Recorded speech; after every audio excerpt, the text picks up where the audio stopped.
Hey guys, how's it going? Experts say, those pesky experts have always got something to say. You know, like salt's bad for you, fat's bad for you, and then they come round, have you noticed, and reverse it all. Like, didn't I see an article the other day saying saturated fats are now considered good for you, or mercury's good for you, or excess salt is in fact good for you.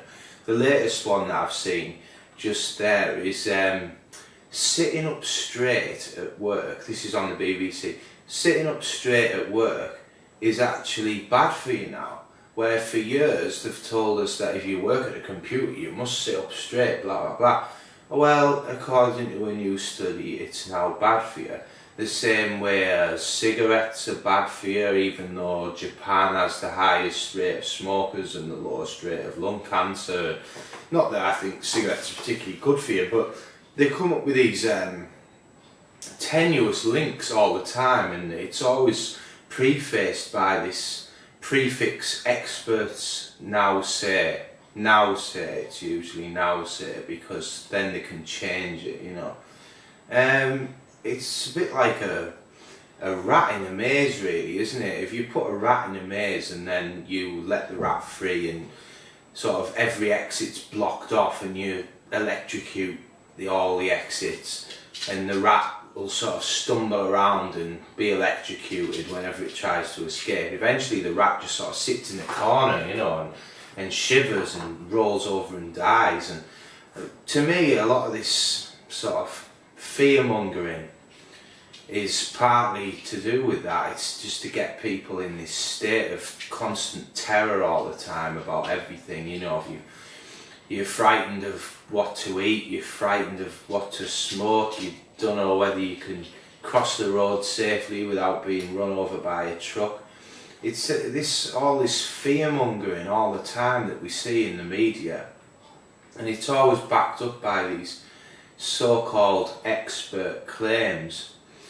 And partly it's just to keep people in fear, I reckon, and partly it's to take the sort of spotlight away from the truth, which is that yes, many of these foods are dangerous to eat, but they're not dangerous because of the actual prime ingredient, the food itself. It's probably because of the chemicals that are in them, or the chemicals that they're packaged in, or the chemicals that are used as cleaners or in your environment. That's what all these things that make you fat, and to me it seems that it's the shit in your environment. It's not necessarily the thing itself. You know, all these people who are like gluten intolerant, wheat intolerant, or intolerant to this, that and the other. People have lived on bread for thousands of years and they were never overweight and ill and sort of intolerant. In fact, if you go back to the pre-industrial times, or even during the industrial times, when there were people who were extremely thin, fit, well, you know, active, their minds worked very well.